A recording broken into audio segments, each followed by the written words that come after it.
how souls are tested, corrected, and strengthened.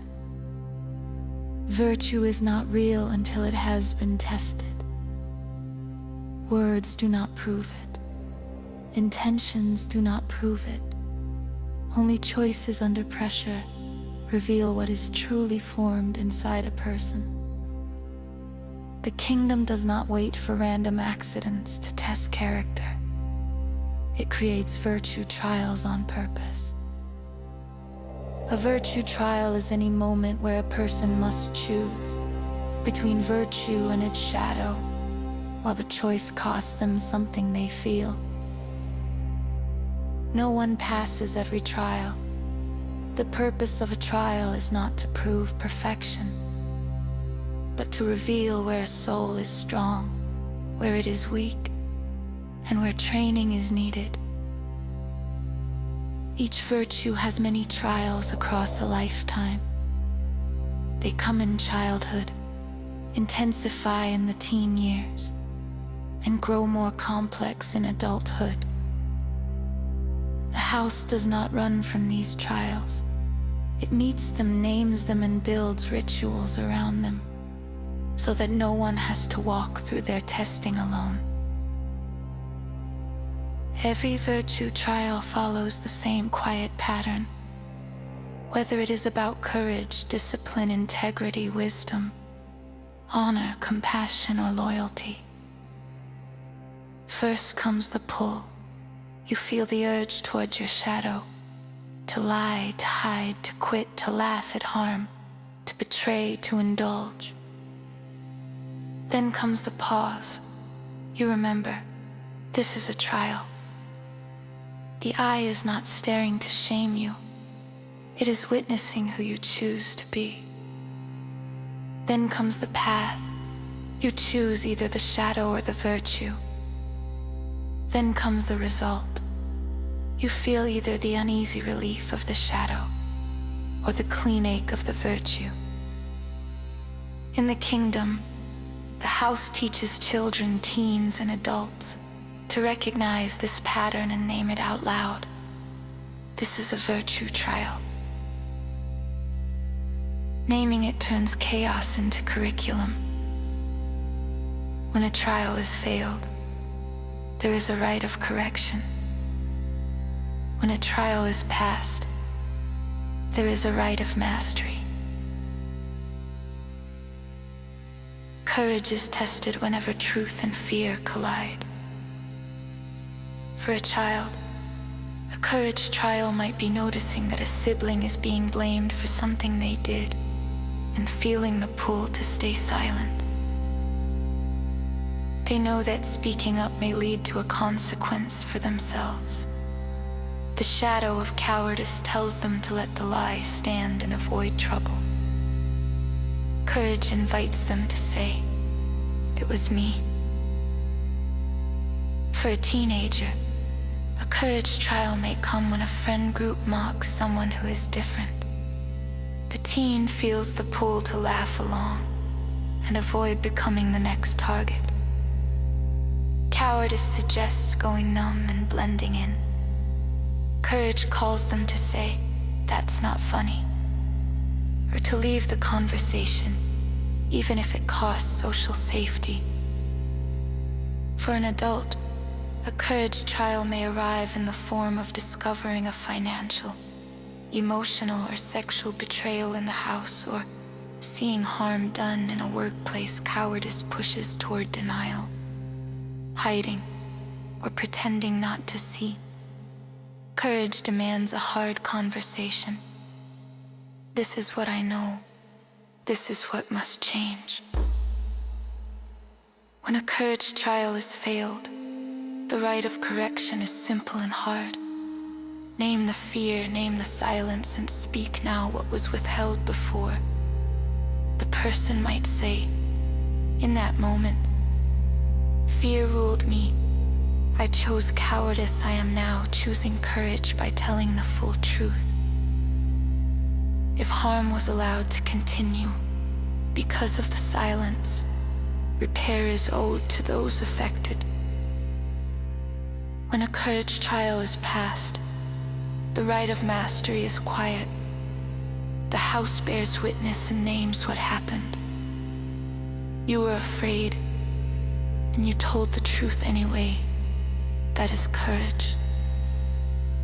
Sometimes there is a small celebration, a mark in a journal, a story added to the family's memory of who that person is becoming.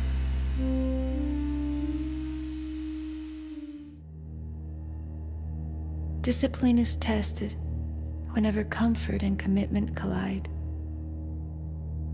For a child, a discipline trial might be being asked to finish a simple task, like cleaning up or completing schoolwork. When they want to play or drift, the shadow of indulgence says, "Leave it, someone else will handle it." It doesn't matter. Discipline invites them to stop, complete the work, and then enjoy their rest. For a teenager, a discipline trial shows up in long-term responsibilities. Studying for an exam instead of escaping into screens, practicing a craft or instrument, instead of scrolling or saving part of their money instead of spending all of it immediately. Indulgence tells them they are missing out if they choose effort. Discipline tells them they are building a future self they will respect. For an adult, discipline trials come in the form of managing energy, time, food, money, and attention. The shadow whispers, "You've done enough, you owe yourself every escape." Discipline says, "I can rest, but I will not abandon my commitments or my health in the name of comfort." When a discipline trial has failed, the rite of correction involves returning to the abandoned duty. The person names it. "I chose indulgence here, I left this undone." They complete the task late, accept the natural consequence, and design a small structure to support them next time. A list, a reminder, an accountability partner, a time limit. When a discipline trial is passed, the rite of mastery is acknowledgement of growth. The house might say, "You followed through, you kept a promise to yourself." The person is invited to notice how they feel afterwards, tired perhaps, but dignified.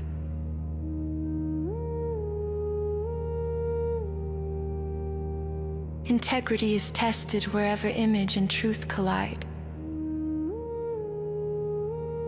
For a child, an integrity trial may come when they break something and are tempted to hide it. Deceit tells them to push the broken piece under the bed or blame the pet. Integrity calls them to find a parent and say, "I broke this, I did it." For a teenager, integrity trials surround secrecy, identity, and image.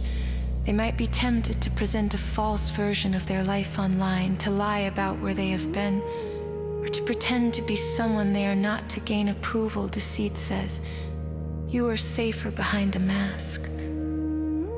Integrity says, "It's better to be disliked for who you are than loved for who you're not."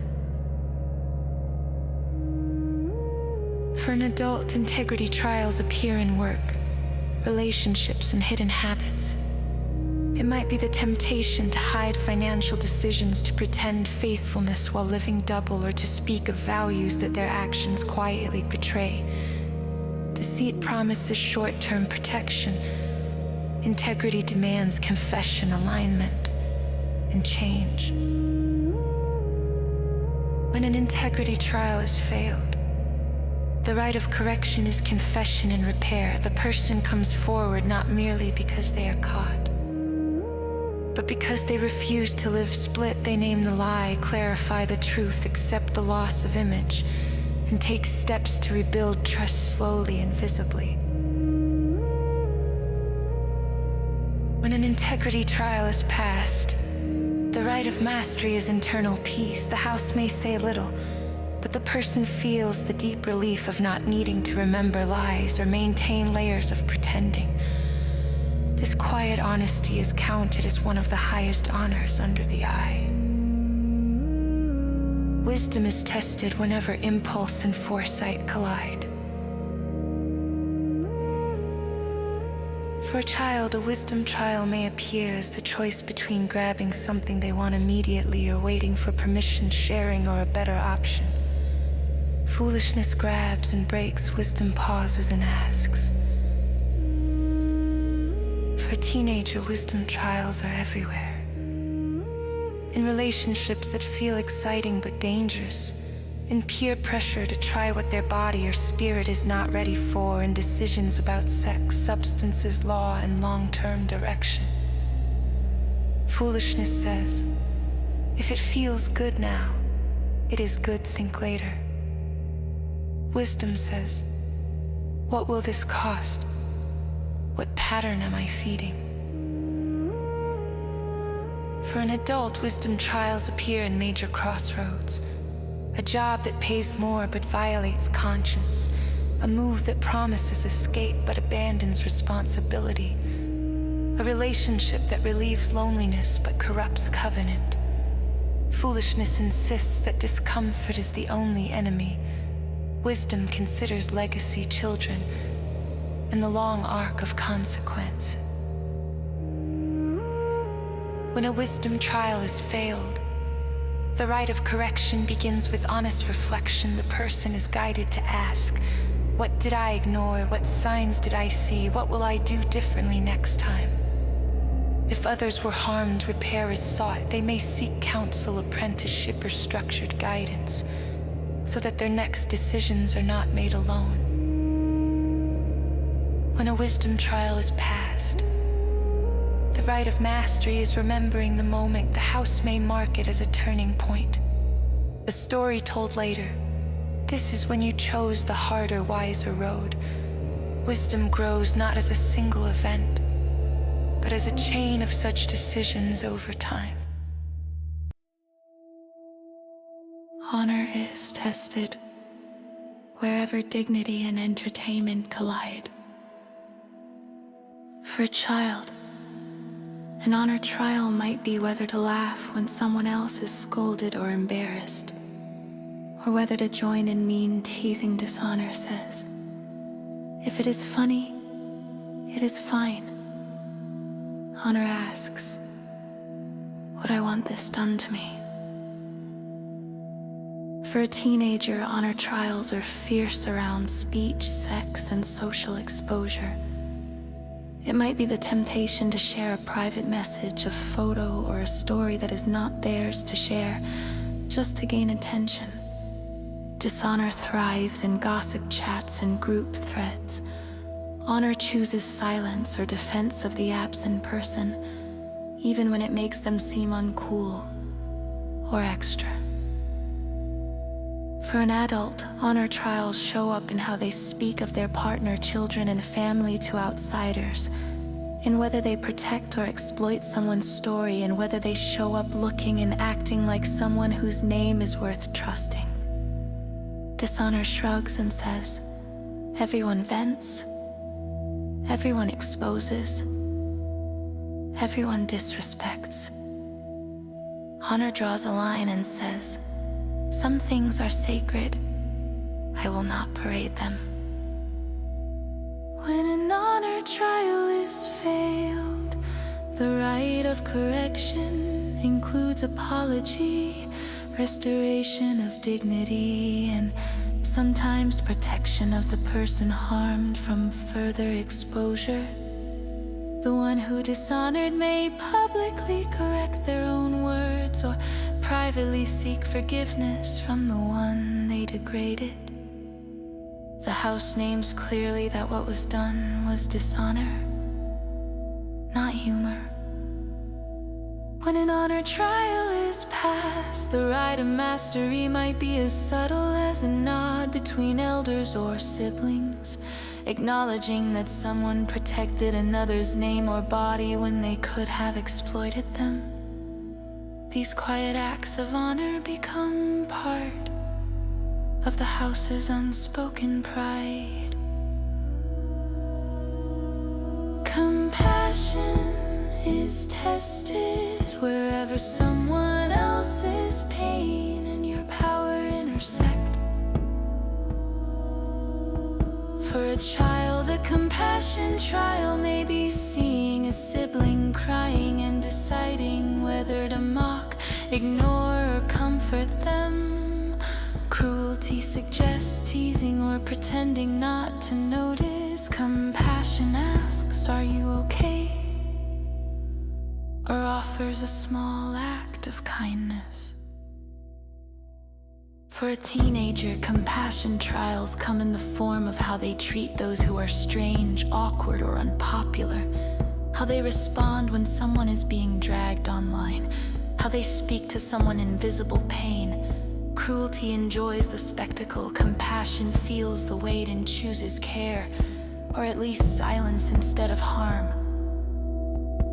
Compassion is tested wherever someone else's pain and your power intersect.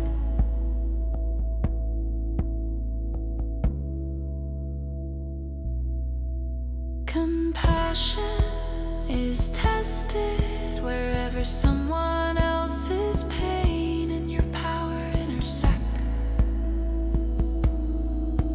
Compassion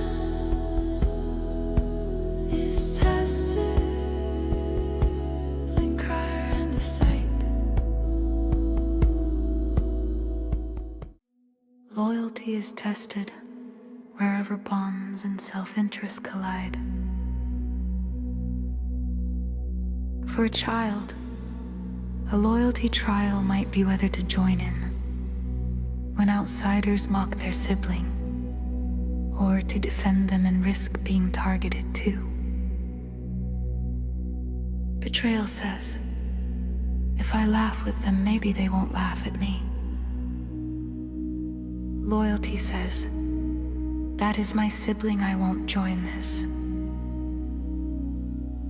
For a teenager, loyalty trials appear in relationships and secrets. They may be tempted to leak a friend's private pain for attention, to flirt with someone already committed, or to abandon family values entirely when in a group that despises them. Betrayal justifies itself with, I had to do what was right for me. Loyalty answers, I can choose myself without destroying you.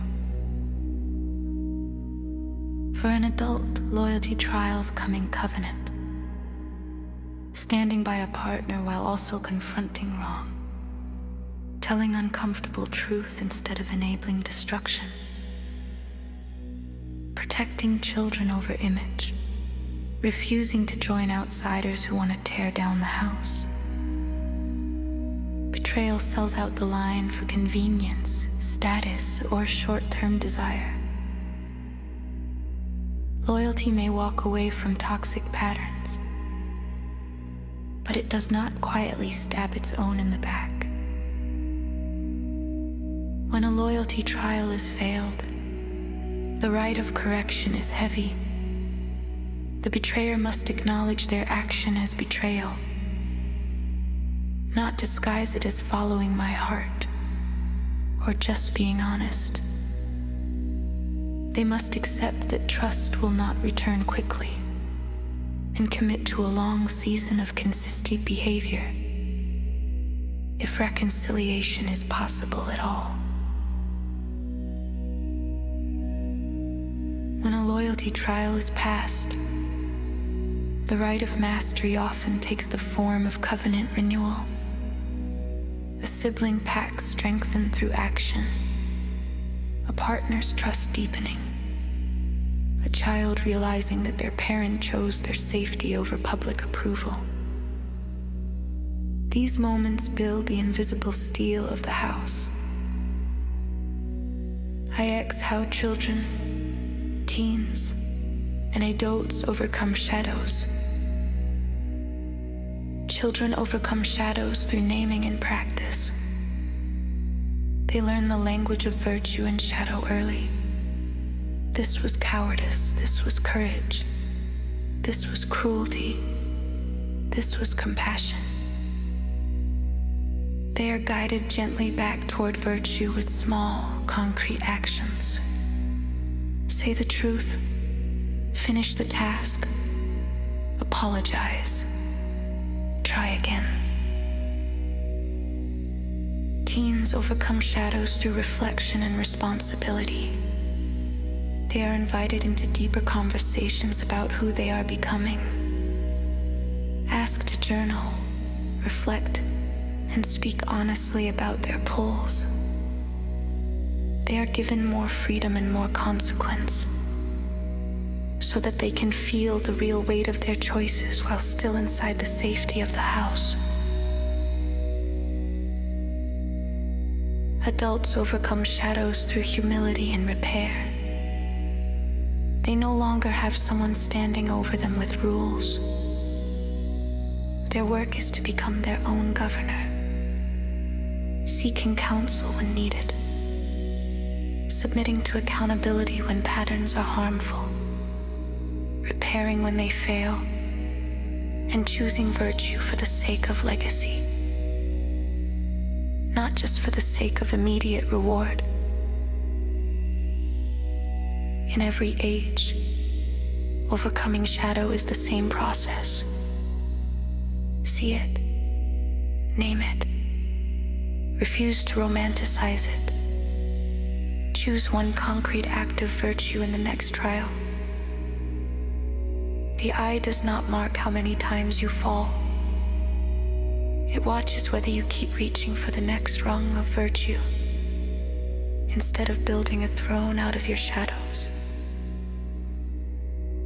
With the virtue trials named, the Codex is now ready to define how the house itself is structured to support this work. From here, the next natural scrolls are the house laws, the discipline scroll, and the behavioral ladders that make everyday life in the kingdom a training ground for souls instead of a battlefield of confusion.